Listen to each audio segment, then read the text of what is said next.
Om Namo Bhagavate Vasudevaya. Om Namo Bhagavate Vasudevaya.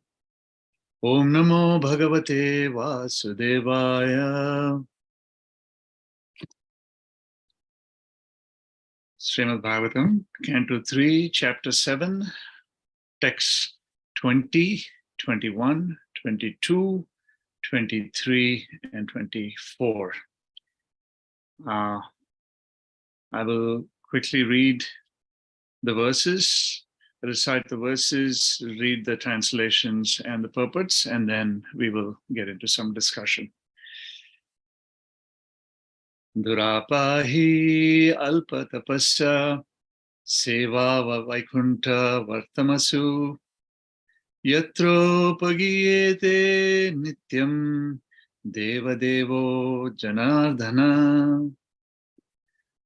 Durapa, rarely obtainable, he, certainly, alpatapasa, of one whose austerity is meager, seva, service, vaikunta, the transcendental kingdom of God, vartamasu, on the path of, yatra, wherein, upagiyate, is glorified, nityam, always, deva, of the demigods, devaha, the Lord, jana ardhana, the controller of the living entities.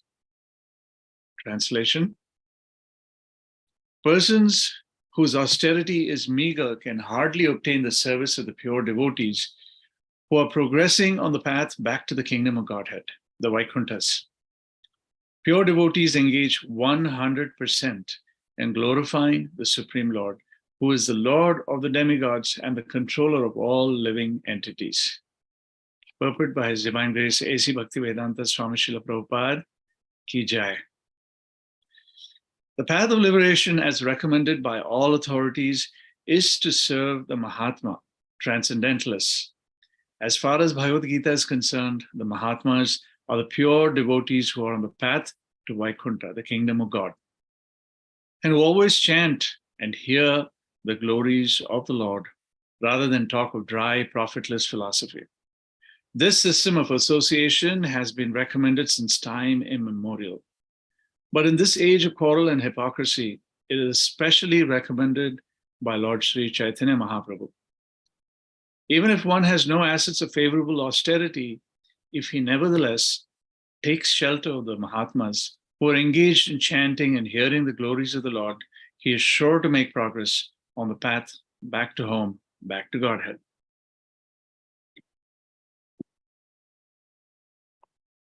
Next verse, 3:7:21. Shrishtavagre mahaddadini savikaranya anukramat tebhyo virajam uddhritya tammanu pravishad vibhu. Let me read this again. Shrishtavagre mahaddadini Shri Vikaranyi Anukramat Tebhyo Virajam Uddhritya Tammanu Pravishad Vibhu. Synonyms: Shrishva, after creating; Agre, in the beginning; Mahat, Adini, the total material energy; Vikarani,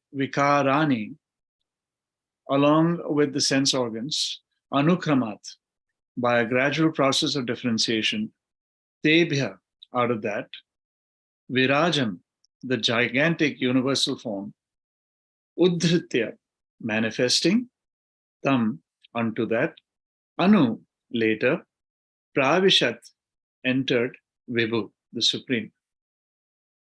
Translation: after creating the total material energy, the Mahat Tattva, and thereby manifesting the gigantic universal form with sense and sense organs, the Supreme Lord entered within it.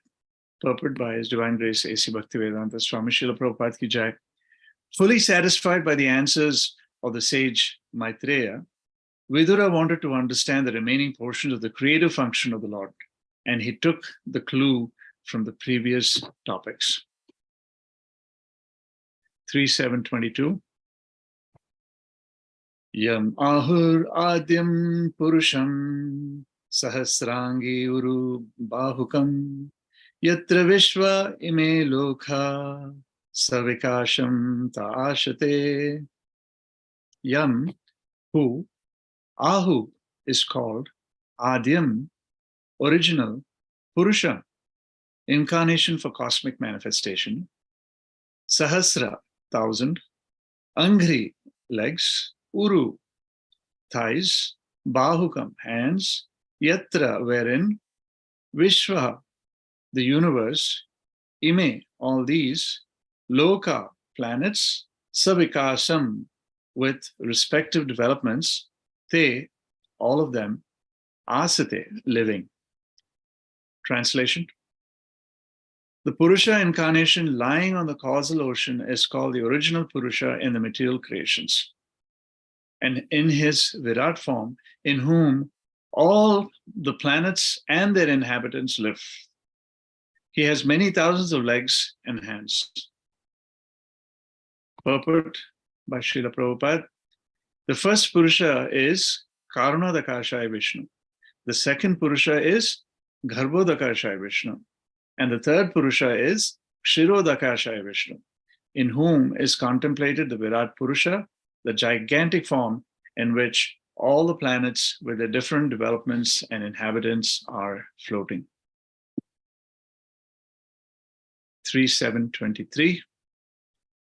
Yasmin dasavidha prana sendriyartendriyas trivrit tvairito yato varnas tadvibhutir vadasvana. Yasmin, in which dasavidha, 10 kinds of prana, air of life, sa, with indriya, sa, with indriya, senses, artha, interest, indriya, of the senses, trivrit, 3 kinds of life vigor, tvaya, by you, irtaha, explained, yataha, wherefrom, varnaha, 4 specific divisions, tatvibhu, prowess, vadasva, please describe, na, unto me. Translation. O great Brahmana, you have told me that the gigantic Virat form and his senses, sense objects, and 10 kinds of life air exist within or with 3 kinds of life vigor. Now, if you will kindly explain to me the different powers of the specific divisions.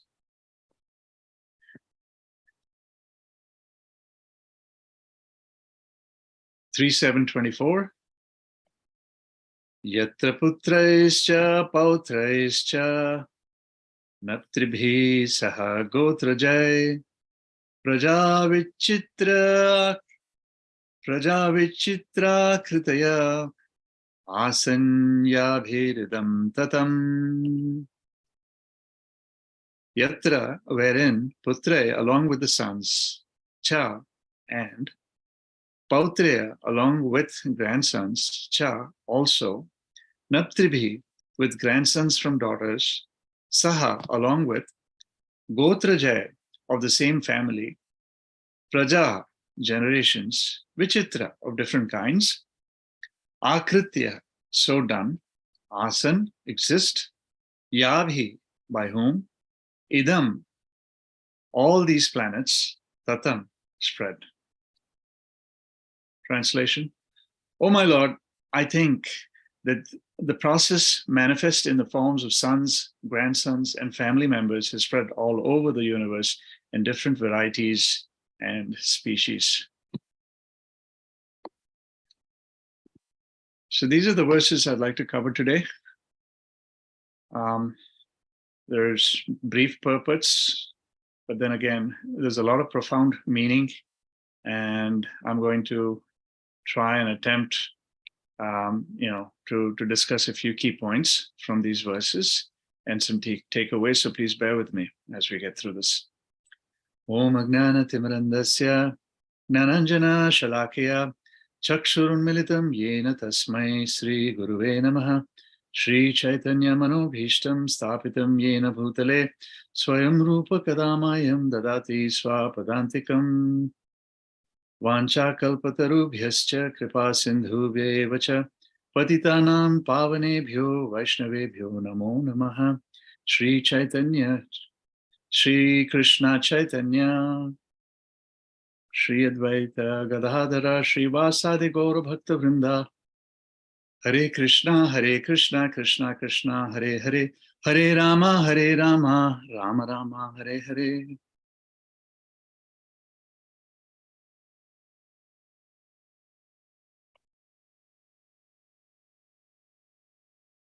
All right. Welcome everybody. Hare Krishna again. Thank you for joining us on the Sunday morning. So we have, like I said, 4 verses. We're covering Canto 3, Chapter 7, texts 22 through 24. So the backdrop of this is that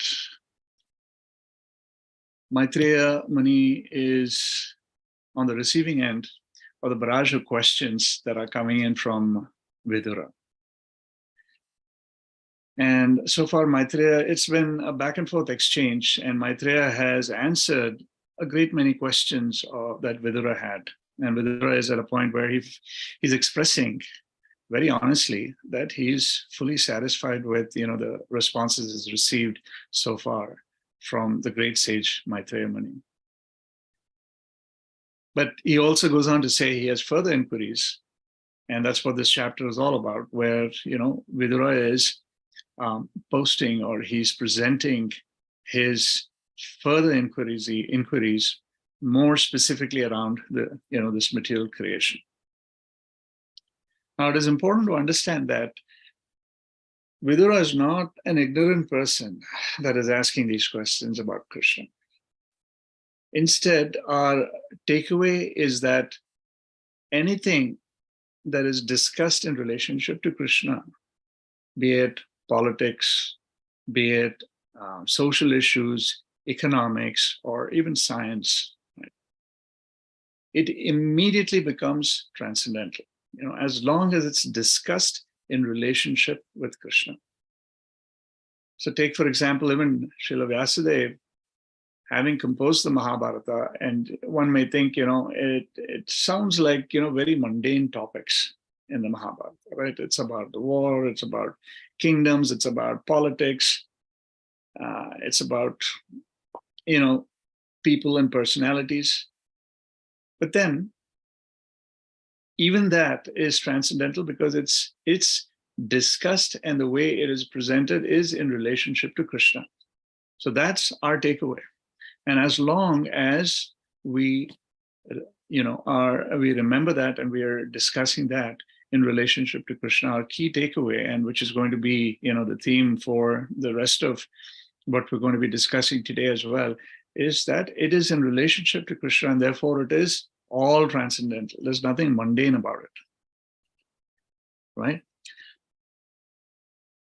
So therefore, Vidura is discussing transcendental topics with Maitreya. Although he's asking about material creation, one may think material creation, the Big Bang. But here, we have to put on that hat, which reminds us that this is in relationship to Krishna. And therefore, it is on a transcendental plane. It's not a mundane topic.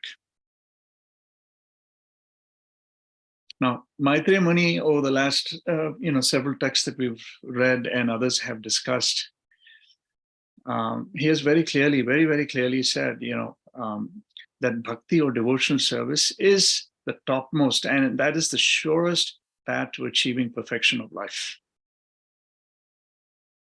And this perfection that we speak about so often is not measured in dollars or cents. Right? It's neither is it measured in longevity of life. But most importantly, it is measured in how absorbed we are and how engaged we are in the loving service to the Supreme Personality of Godhead, Sri Krishna.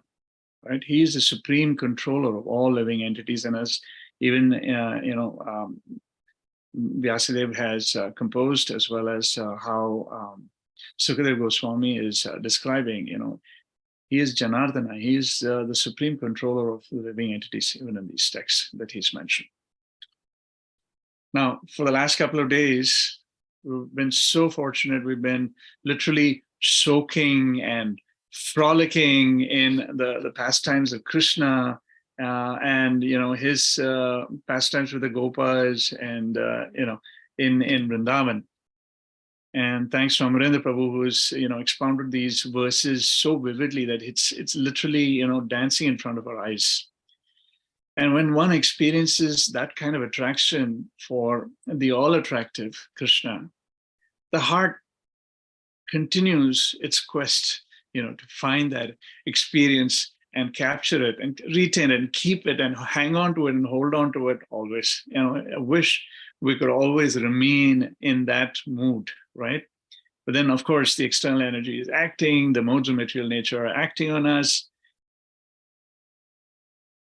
And we tend to get, pulled away in different directions. The mind share, this competing versus that, in terms of what takes up the space in our minds and the space between our ears, is so competitive that it just drags us and pulls us away in different directions. So we don't listen to the heart anymore, right? We're just following the mind and we go wherever it takes.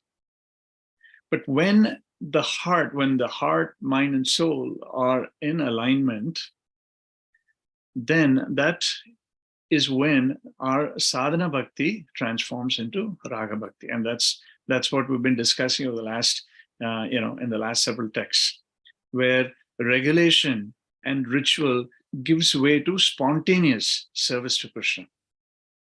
And that's when pure devotional service begins. That's when pure devotional service really begins. Up until then, yes, we are devotees. We are aspiring devotees. We're only trying. We're attempting. We're still in that regulative, the regulative mode where we're, still trying to practice, trying to get our minds fixed, trying to get our, activities, centered around serving Krishna, with that consciousness. And so it is still a practice. And as practicing devotees, we're still in that sadhana mode, right?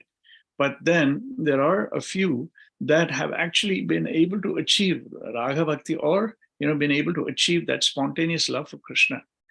So they don't need any regulation. They don't need any ritual, So that's what we need to aspire to get to. Now, as Nityabadhas, we've all accepted, unfortunately, we're so conditioned that we've accepted that all the miseries of life, that's something to be, taken for granted, in the sense, life comes with miseries, life comes with happiness, so-called happiness, right? And there is nothing, more to it than that. So we're constantly chasing our tails. We're constantly going around in circles, chasing our tails. And as Prahlad Maharaj puts it, it's like the chewing the chewed. So we spend more time on what is temporary and foolishly ignore the eternal constitutional position of the soul, the Swarupena Vyavasthiti, right? We're forgetting the eternal position of the soul and instead focusing on something that is, after all, very temporary. So there comes the alpa tapasa that is mentioned in this verse, or the miserly effort in engaging with the Lord. And that is such a sad situation that we are in. And in the Bhagavad Gita, Krishna calls such persons kripana, right? So we're very miserly when it comes to us, putting in the time that we should, investing our time the way we should, to devoting ourselves to Krishna and the service to Krishna. Instead of putting it there, we are investing all our time, effort in mundane, in putting out these fires, which are more on the material plane. Now, the solution is there to all our problems, and it is being repeated verse after verse. It's there throughout Srimad Bhagavatam. And the solution is an eternal solution. It is a sure way. It's been told to us, it's been given to us, and it's all in plain sight. And Sukadeva Goswami is telling us again and again. And Krishna himself in the Bhagavad Gita and elsewhere as well, he's declaring without any doubt that devotional service is the surest way to attain him. And that way we can get out of this miserable cycle of birth and death. Now, what can be sweeter than, being with Krishna and Golok? I mean, we've been hearing that even over the last couple of days, for that matter. It's been just listening and being able to put ourselves in that picture. It's a moving picture. And we put ourselves in the background where Krishna is actually having these wonderful pastimes with his friends, with the Gopas and with the Gopis and with the Vrajavasis. Nothing can be sweeter. I mean, when you get into that mood and you get absorbed, even if it is for a fraction of a minute, a moment, that in itself is so sweet that everything else, when you come back to this reality, when you come back to this grind that we're in, all that pales in comparison to, the pastimes that we hear about Krishna and his associates. So Srila Sukadeva Goswami is telling Parikshit Maharaj also, just remembering Krishna is bringing these two personalities. I mean, these are great personalities, right? I mean, Vidura and Maitreya Muni. And they're experiencing such profound joy. It's not like Vidura doesn't know about Krishna. Vidura has been associating with Krishna, right, during this pastime. Maitreya Muni also knows Krishna. He's just met with Krishna as well recently. And so they are in knowledge of who Krishna is. But then they are asking these very, very basic, I shouldn't say basic, in a way, in a sense, they sound like they're basic questions about creation, about, Krishna's doing this, Krishna's doing that. But then it is also because they are, they're experiencing such profound joy, just discussing things about Krishna, activities of Krishna, that is completely beyond the material senses.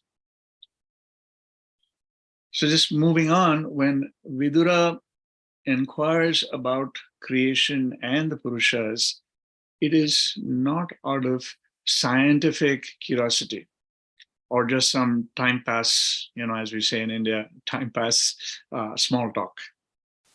But instead he's inquiring about these Purusha incarnations because they are the extensions of the Lord himself. In fact, Prabhupada says this even in the purport for chapter 5, text 16. He says, he therefore wanted to hear about him in his Purusha incarnations. He's referring to Vidura.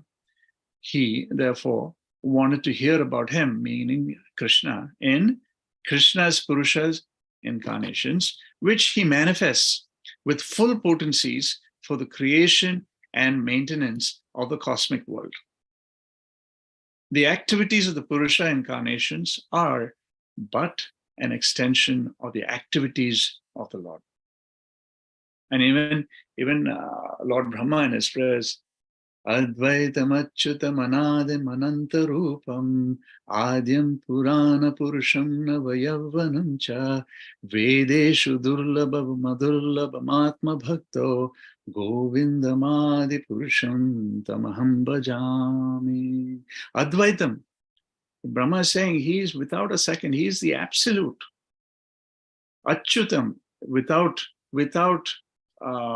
he's infallible, he's, it never deteriorates, without decay, right? Anadam, without a beginning. Anantarupam, he has infinite forms. Adhyam, he says, is from the beginning. Purana Purusham, which is the most the oldest ancient person, Adyam, Purana Purushan, Yavvanam, but at the same time, he's always eternally young. He's always youthful. And something that is even inaccessible through the Vedas, Vedeshu, Durlabam Adurlabam. So even that which is inaccessible through the Vedas is completely attainable, and it is not difficult to obtain, in other words, through Atma Bhakta, right? Through pure devotion of the soul. So Brahma himself is saying that about Krishna. So Vidura is inquiring about this Purusha, this original, this absolute truth, Sri Krishna. So while mundane scientists may spend their entire lifetimes trying to research, the beginning of creation, the Big Bang, and everything else, Vidura instead is inquiring about Krishna and his role in creation. So there is a huge difference there. They're both talking about creation, right? The scientists are, and so is Vidura. But then the context is very, very different. And that's an important takeaway for us. Like I said earlier, anything that is discussed in relationship to Krishna is transcendental. So when we talk about creation and Krishna's role in that creation as the absolute creator, then this topic is no longer mundane. It becomes completely transcendental. So that is the way to transform anything, for that matter, from the mundane to a spiritual identity. And Srila Prabhupada says, he says this many times in his various lectures, and we could make even this material world Vaikuntha, right? And how? By dovetailing all our mundane and material activities in the service of the Lord. That is how something material can be spiritualized, when it is done in relationship to Krishna, done to please Krishna. Then everything becomes transcendental. Now, it is also important to understand that when Lord Brahma was given this task, the ingredients were already there for creation. What was missing was the will of the Supreme Lord, right? So all of these material ingredients, so we're talking about the material universe, and Lord Brahma is the personality that then took it from there. And he was the first person in this material universe, after, of course, Karuna Dakashaya Vishnu, right? But he was given this task of creation. So the material ingredients that he had to work with were already there, but he didn't have the recipe. He didn't have the powers to do that until the will of Krishna was manifested, right? It was present. So as Maitreya Muni describes, Karnodakashaya Vishnu entered the Mahatattva, right, as you all know, and he entered the Mahatattva as Garbhodakashaya Vishnu, along with the time potency. And we'll learn more about the time potency in more detail in the subsequent chapters. And with Krishna's entrance as Garbhodakashaya Vishnu into the material universe, this entire universe is then put into the motion of creation, including the living entities, that were in suspension in the previous annihilation, right?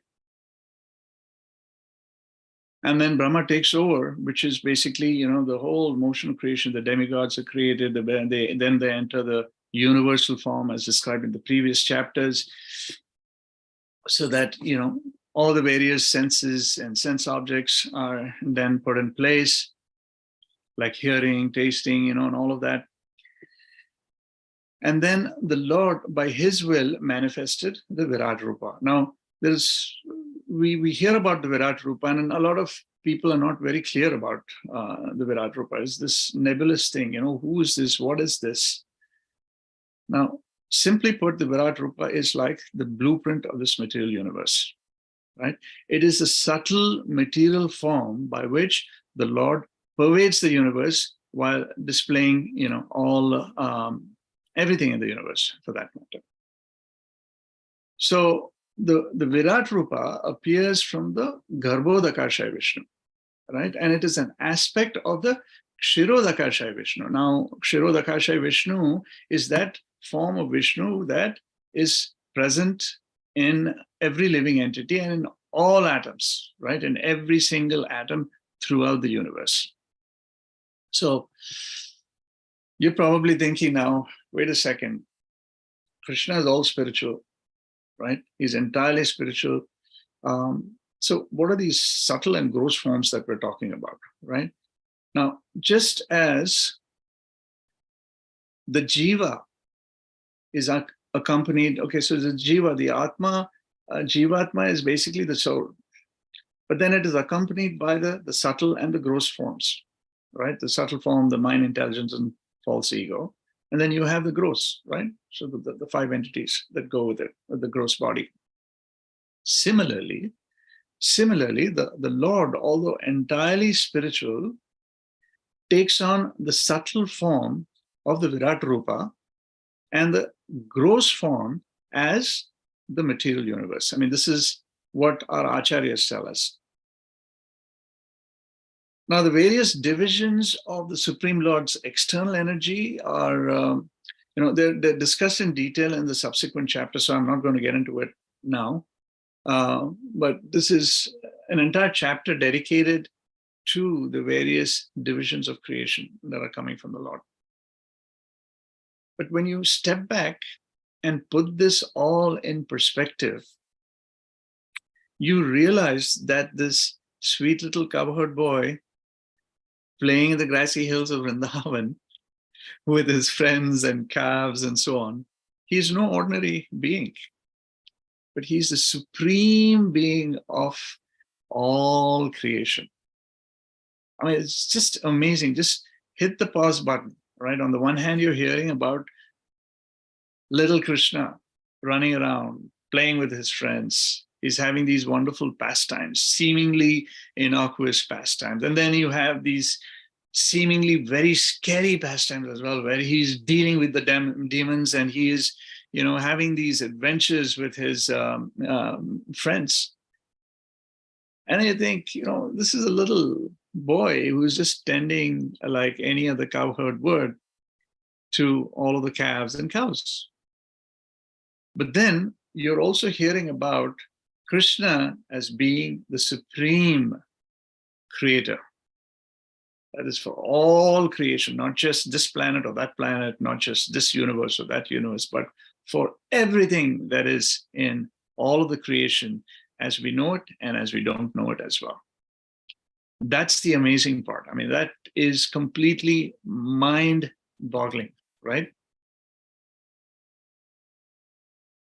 And through the Yogamaya potency, Krishna is able to completely cloud this, because when it becomes mind-boggling, obviously, people can get into anxiety and say, how can I, reconcile something that is so simple and so innocent with something that is so huge? The magnitude is so huge that I can't even, describe it, leave alone think about it. I'm not able to even comprehend any of that.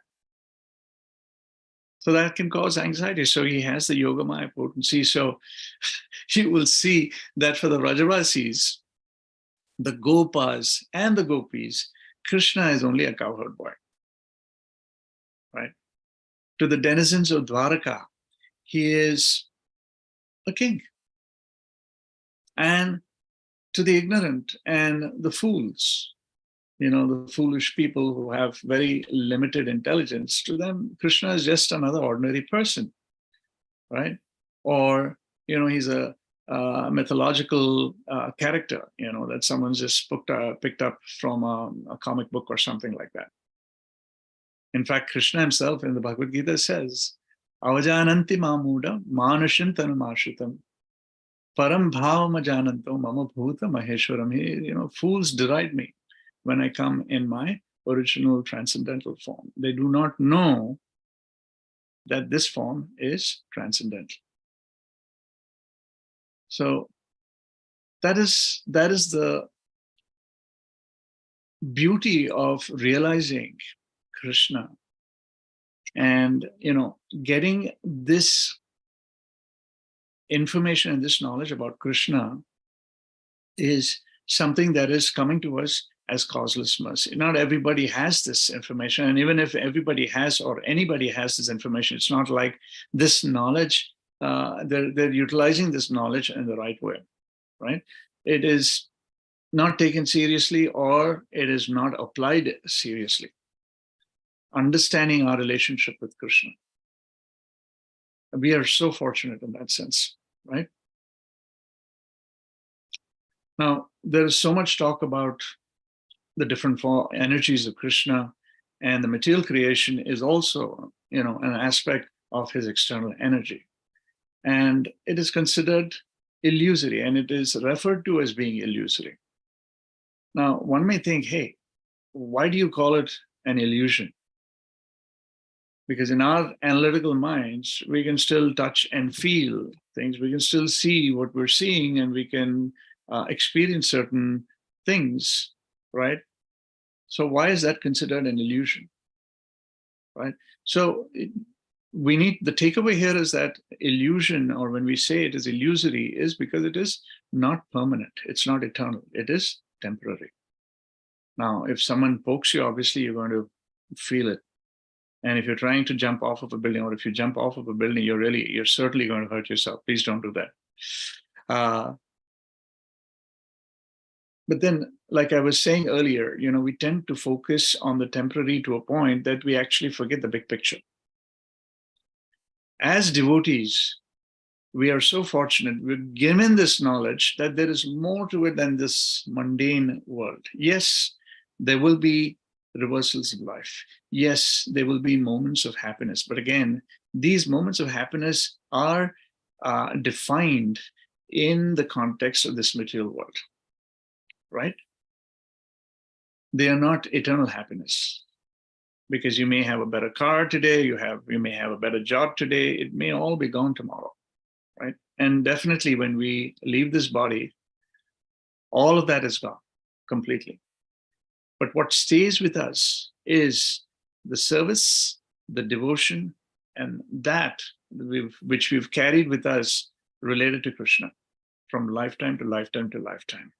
And that brings us closer and closer and closer to Krishna, to a point where we no longer have any more effects of this horrible, miserable cycle of birth and death.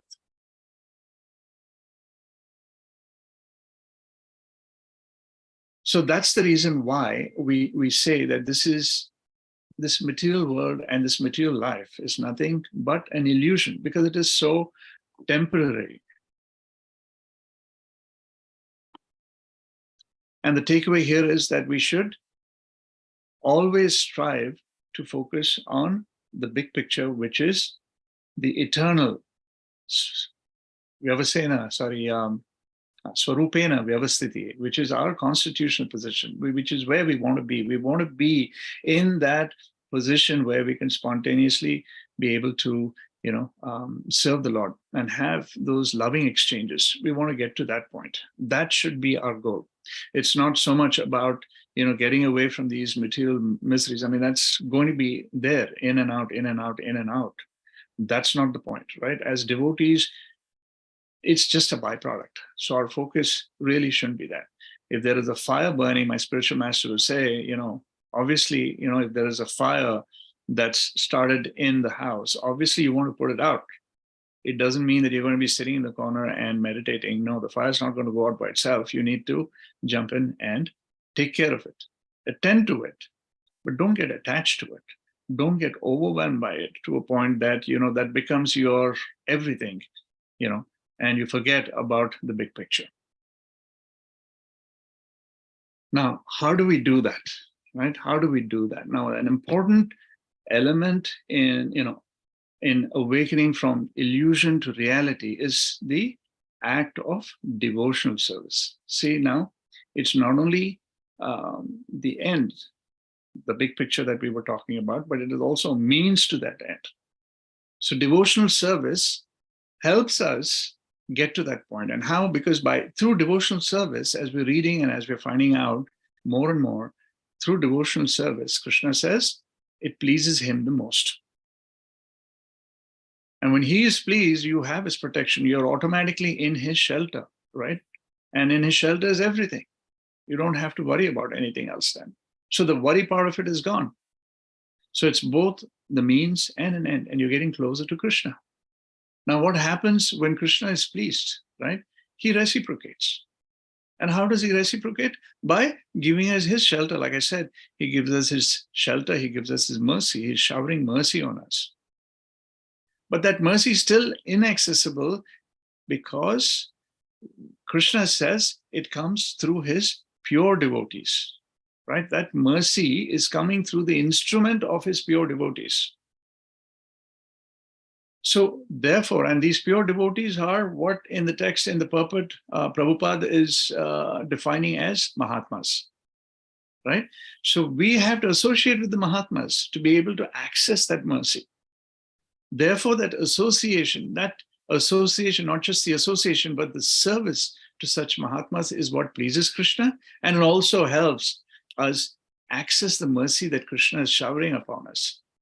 Right? Otherwise, we just are not in the knowledge, we're not in the know of where this mercy is, where it's coming from Krishna, and we don't even have access. In fact, leave alone knowing that it's coming from Krishna, we don't even know how to experience that mercy firsthand. So Krishna is very clearly saying that it is through the association, through the service and the association with such Mahatmas who are pure devotees, who act as instruments to carry that mercy of Krishna to us, we're able to access that mercy. And the extent to which we are able to do that is how we can actually receive that reciprocity from Krishna in terms of the mercy that we are accessing. So it's very, very clear. And again, just to reiterate, one has to associate with the pure devotees or the Mahatmas of the Lord if we want to attain the mercy of the Lord. So, and by doing so, one not only enters the realm of Goloka, but also can automatically be released from the pangs of this material world, this material life that we go, not just lifetime after lifetime, but even from moment to moment, that we're constantly trying to be in a better position, trying to overcome this and overcome that. The moments of happiness that we have are so transient, so temporary, so flippant that we cannot rely on any of that. It's very, very temporary. And as Vidura says, such constant remembrance of the lotus feet of Lord Krishna by the pure devotee who has achieved transcendental bliss vanquishes all the miseries of material life. So in asking these profound questions, just to bring it around, I was just looking at the time, we're over time here, almost. Vidura is not only exonerating the great sage Maitreya Muni, and keep in mind, Maitreya Muni initially is kind of astonished, why is Vidura asking me these questions? But he quickly realizes that not only is Vidura knowledgeable and knows Krishna, but he is also asking so that he can get the opportunity to discuss topics about Krishna. And that's what devotees do when they meet, is, we should aim and try to achieve the mood where we're discussing Krishna spontaneously. Of course, we get caught up in various mundane topics. I mean, that's the mental bearing that we are constantly being impounded by impounded and also impeded by these material modes, right? So we naturally go towards that because that's how we've been conditioned lifetime after lifetime. But as devotees, we also know that by engaging, because once we start talking about Krishna and we're discussing devotional service and the various aspects of Krishna or the various pastimes of Krishna, it is so attractive that it gets us into that mood. So you can just ask yourself over the last couple of days, even taking that as an example, that is fresh in our minds, right? And that's why I'm bringing that back again and again. To me personally, it resonated. It was so relieving. I mean, I completely put aside all my other material anxieties that I had.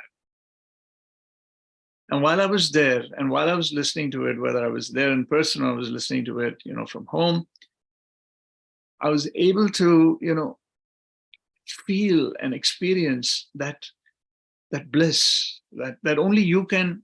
It's beyond words. It's only something that you can experience for yourself, and you can ask yourself. For those of you who attended, the last couple of days of Amarendra Prabhu's classes, I mean, it was so beautiful. It was so blissful, right?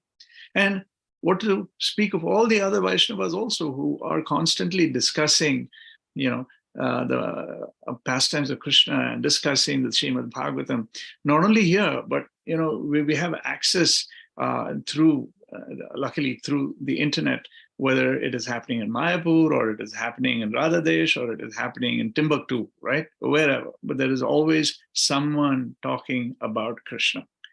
And that's the beauty. We have access. Thank you, Srila Prabhupada. Srila Prabhupada ki jai, through the wonderful,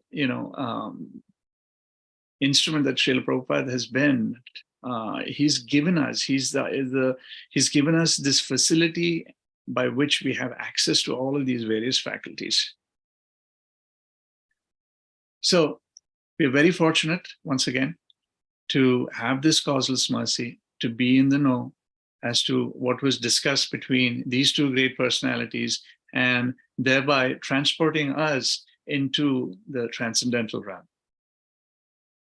Now, Vishwanath Chakravarti also has described that, and this was again something that Amarendra Prabhu so nicely described and mentioned in yesterday's, last night's class about Mohini Murti, right?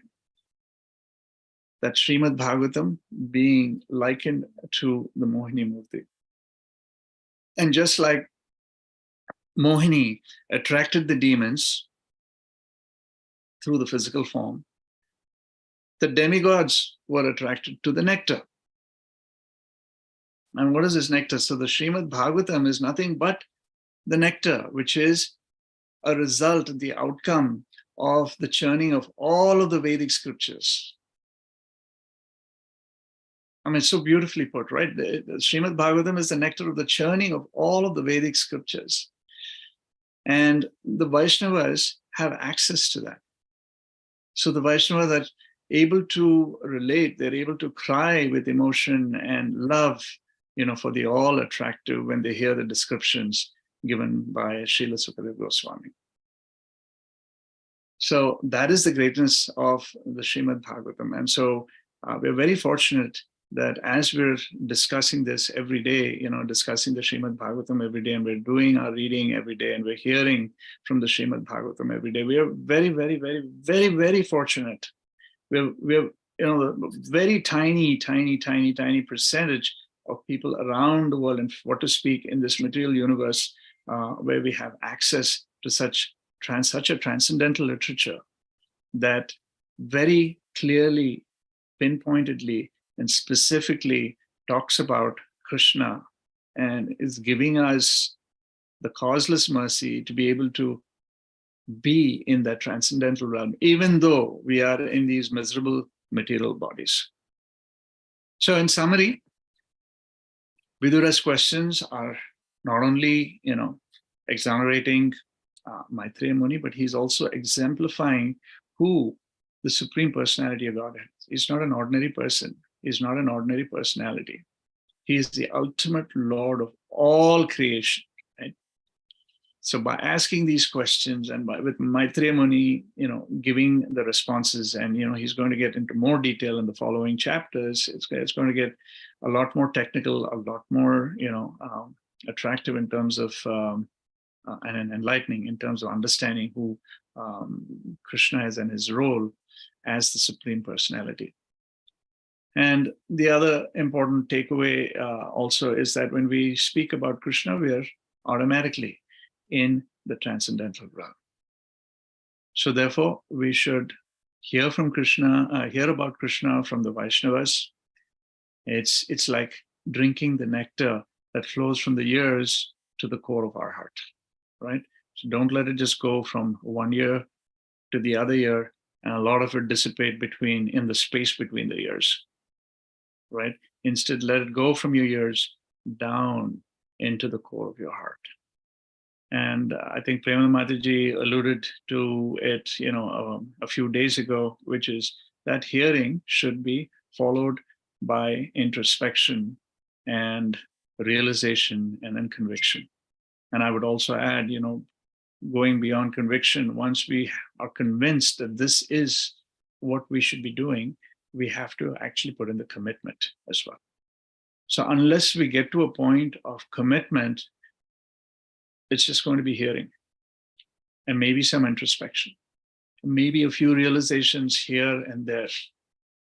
But taking it from a realization, one or two that happened randomly in between all the craziness and the chaos that we put ourselves through, there has to be a sense of conviction, that courage of conviction that has to set in, that we are doing the right thing.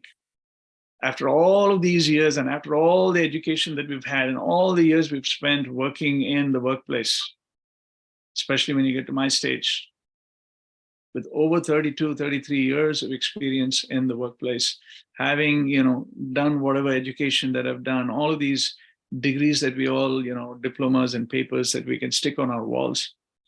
Finally, all of that doesn't matter. It doesn't matter at all. What really matters is the courage of conviction that we need to have, that our true position is really applying ourselves in devotion service to Krishna. In everything that we do, right? And coming to that stage of conviction is super important. And beyond that, it doesn't stop there. Beyond that is actually making a commitment to do something about it. Otherwise, it'll just remain a conviction and we don't do anything about it, right? It's like doing all the planning that you want to plan. It's a great plan. It's a great thought, but there is no execution. Unless we execute to the plan, nothing's going to happen.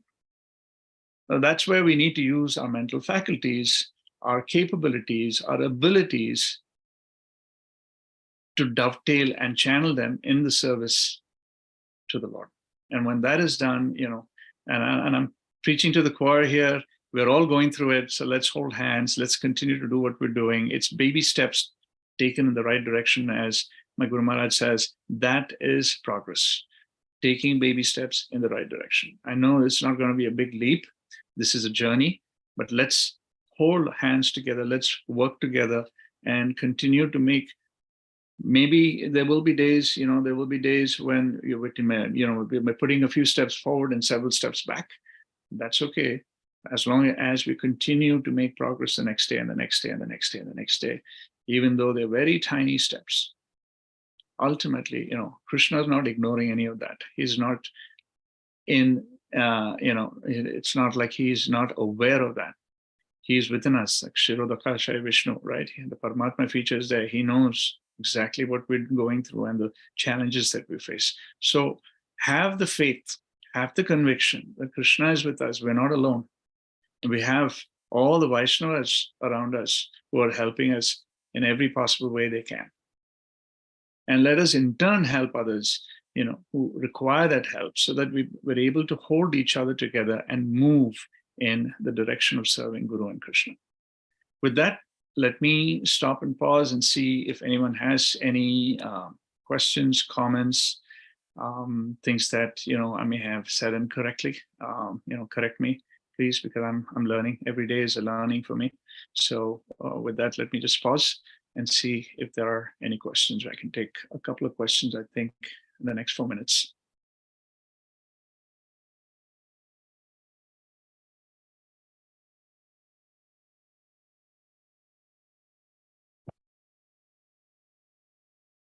Hare Krishna, Prabhu. Thank you so much for sharing. I mean, how everything that is related to Krishna is transcendental. I think that's how he started, if I remember. So I was just thinking about that. I mean, of course, from where it is delivered that message also, right? I mean, if somebody I mean, the example Prabhupada gives, right? The holy name is pure, but if we are hearing from a Mayavadi, it is like a poison, right? I mean, of course, the holy name itself is not, but for the person who is hearing, maybe not very impactful, or it's going to be even negative, right? So, from the poison example. So, I mean, I was just thinking, I mean, the anything that is related to Krishna is the transcendental, but how it is getting that message to us. I mean, of course, if if somebody doesn't have any background, if somebody is reading open mind, right, Srimad Bhagavatam, it may be pure because we are hearing from Prabhupada purports and Sukadeva Goswami, Sutta Goswami, all the devotees. But if somebody else is speaking and they might be giving completely a different interpretation. I know Srimad Bhagavatam is difficult, but I'm talking about anything that is related to the Bhagavad Gita, for example, right? So Mayavadis gives different interpretation. So I was just thinking that Prabhu, I mean, of course it is transcendental, but then the way one gets it is still it is, I think, because it is going to be a problem for the person, right? I don't know. I mean, it is going to be a challenge for the person who is hearing that. So that was coming to me, Prabhu. But the other thing I was thinking, when we are hearing these messages, I mean, yesterday Amarendra Prabhu's the way he explained, right? You were bringing that into the discussion. So about how it is playing in front of our eyes, those pastimes, right? So I mean, it's taking us there actually, saying that okay, we are part of those, and we have behind Krishna in those pastimes, right? I mean, people were commenting on YouTube also, right? So I mean, some few devotees commented it, saying that they were kind of exported to Vrindavan in those pastimes. Yeah, it was so sweet, and of course, it is again, as you mentioned. I mean, it's not going to may not last long for every one of us, right? I mean, that moments, right? What we experienced. I was just thinking. I mean, how do we keep those moments, right? So because it was very sweet as long as we were in the class, but after that, I mean, I know we remember the past times, but yeah, it was little difficult to continue keep with them or be in that mood or have happiness joy, right? So I mean, the Gopas boys, I mean, they were so kind of happy, and when they were in those fast times, right? How I was just thinking, Prabhu, I mean, how do I keep myself, right, to be at least remember those past times most of the times, if not always, to begin with, right? So Couple of and things. I was just puzzled one point, I was just puzzled with the way Yogamaya acts on Krishna also, right? Yeah. I mean, especially the Agasara pastime. I mean, I was always thinking, is the Supreme Lord? How come he doesn't know? I mean, right? So he knows, but at the same time, like for example, in Mother Yashoda's the tying the example, I mean, Damodar example also. I mean, how Yogamaya blinds him. I mean, kind of, right? So he's really kind of worried that these friends, he's losing his friends. India also want to go and enter there, right?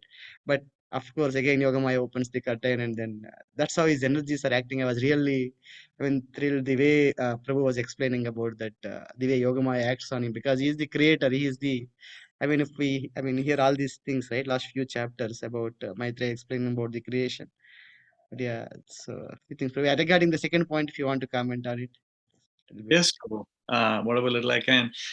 Keep in mind, see, even to your earlier point, don't we should not underestimate the external energy, because that external energy that we are, like you said, as long as we're in the class, it's one thing, and then we step away from the class, we're again back to the grind, right? We're trying to fix this audio problem, or we're trying to fix that, whatever, right?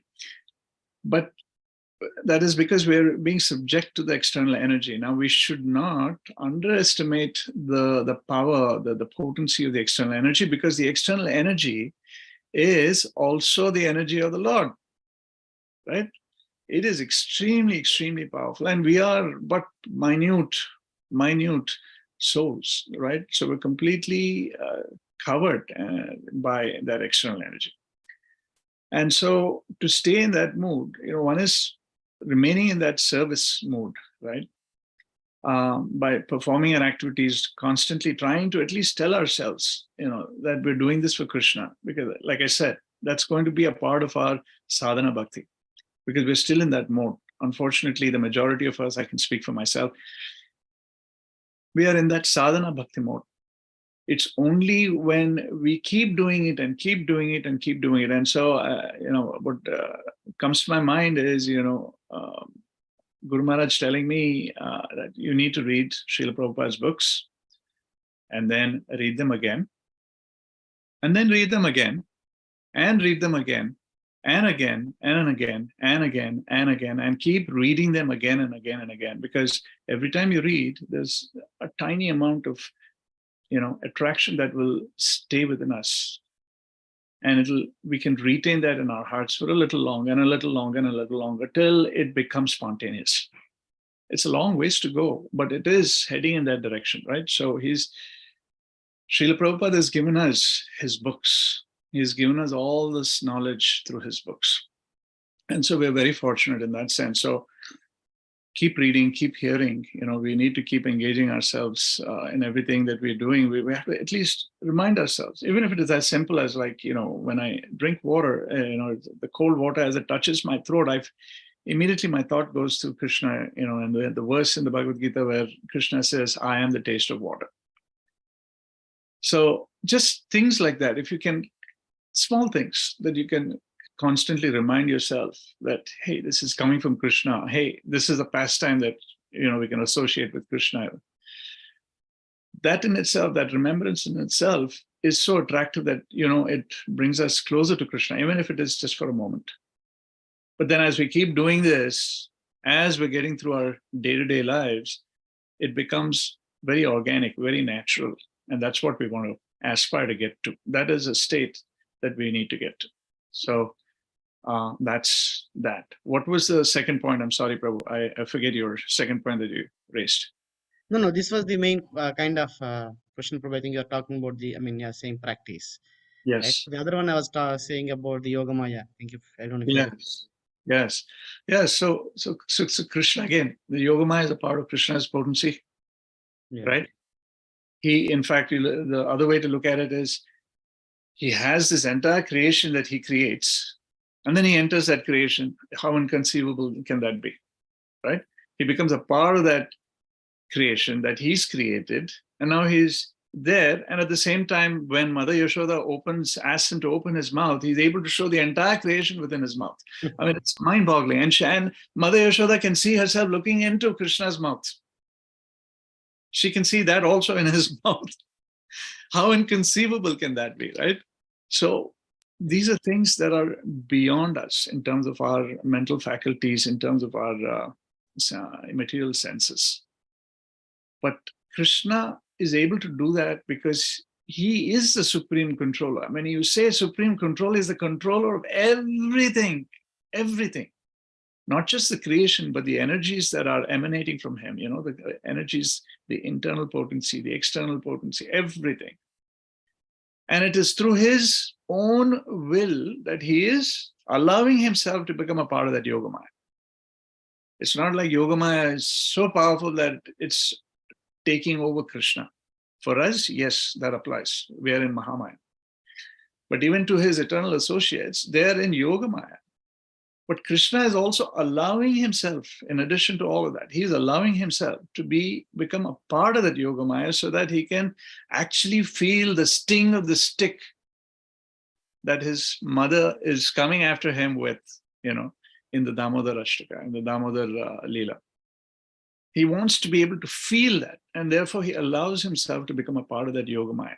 And that again is mind-boggling. It's inconceivable. How can the Supreme Personality, the Supreme Controller, want to do that? Shouldn't he be able to, experience that even without being that little child being chastised by his mother? And similarly, having that loving pastime with Srimati Radharani to experience that, or as Chaitanya Mahaprabhu to experience what a devotee experiences, in terms of serving the Lord.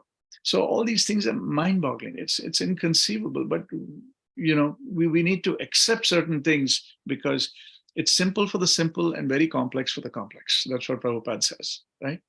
So we need to have some level of simplicity in terms of how we approach and how we digest some of this information, some of this knowledge that's given to us, because otherwise it becomes totally inconceivable. And there are people I know personally who get completely turned off by this.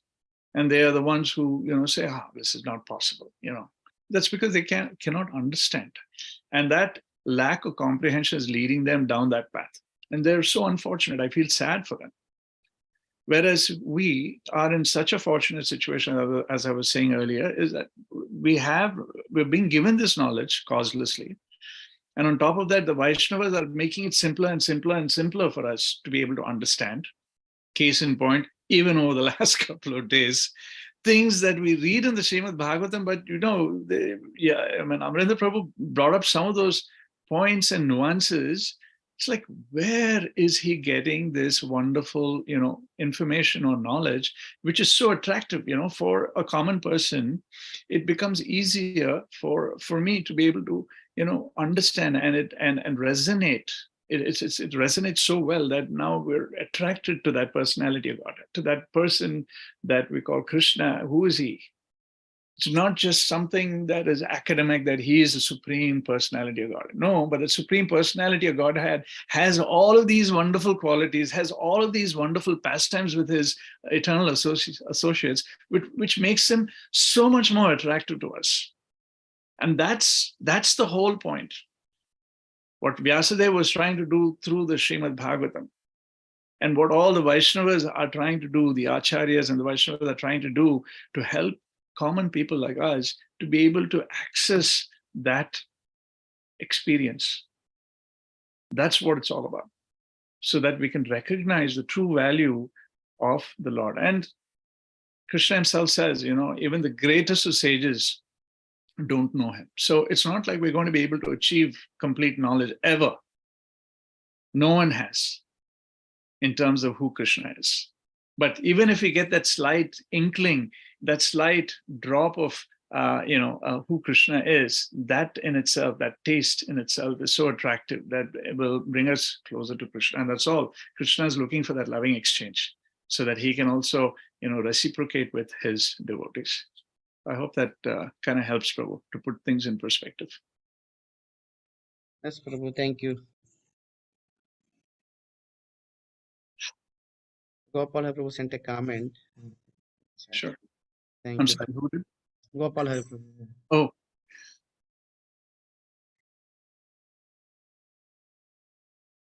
Go ahead, Prabhu. No, he sent a comment, Prabhu, in the chat saying that thank you for the wonderful class. I didn't see that. Okay, I'm sorry. I was waiting for you to read it. Thank you again, Prabhu. Hare Krishna Prabhu. Dhanavad pranama. Glories to Srila Prabhupada. Jai. All glories. With your the narration of Srimad Bhagavatam, then glorification of the past couple of days of classes, I don't think we need anything. We'll just do what we are supposed to do, like this. And that's my feeling. And so far, my experience counts like that. So it's just a comment, not a question, basically. So I was thinking this material world happiness is like a horse egg. What does that mean? Well, horse lays the eggs? No. So it's like a horse egg. That is the happiness we think about. Right. In Telugu, we say, Gaadi Guddu, we say. Exactly. It's exactly the same. Egg of the donkey. Yes, the horse is egg better. With your conversation with, Lakshmikant Prabhu, and I was thinking, what Prabhu gave was a glimpse of what exactly Krishna means. And for all of us, what does that mean? Because if a person like a dumb person like me sits in a class and I'm experiencing something different. What is this? A little one is showing all this, playing all this. It's just like another comic, as you mentioned. It's another comic, but that comic stays in our heart forever. That's the.